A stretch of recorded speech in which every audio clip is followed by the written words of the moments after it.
A bill that would limit industrial-scale solar development in residential subdivisions, like the proposed project that created controversy in Hawaiian Ocean View Estates, is moving through the state legislature this year.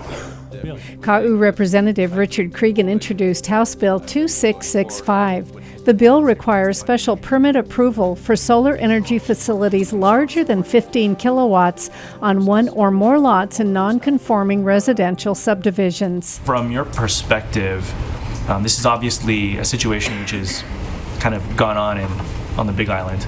I think I haven't had a conversation with the bill author specifically about this anytime lately, but I imagine it refers to a particular situation where you had multiple lots, where you had PV put in all of them as sort of like one massive array, but taking advantage of the subdivision and so forth to be able to do it. The special permit process, which would be triggered for these types of projects, would go to the county first with, if they approve it, with recommendations, and then it'll come to the Land Use Commission. And for you guys,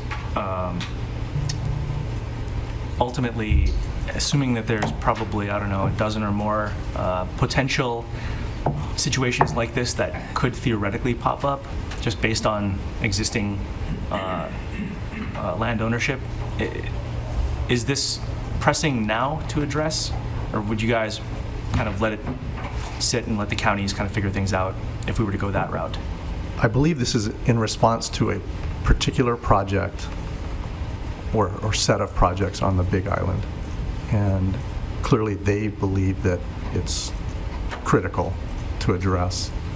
One of the things that we suggested in here is that we have the counties identify these subdivisions, these non-conforming subdivisions, so that it's very clear that this applies to those specific areas. So I think that limits its application somewhat. And that was going to be my sort of next question. If we actually left the stateside LUC and some of the triggers there out of the equation, but literally left it with the counties, is that something you guys would still be supportive of? You might want to just tweak it so that the status quo for special permits is maintained, so that if the project is 15 acres or less, it would be under the county's purview.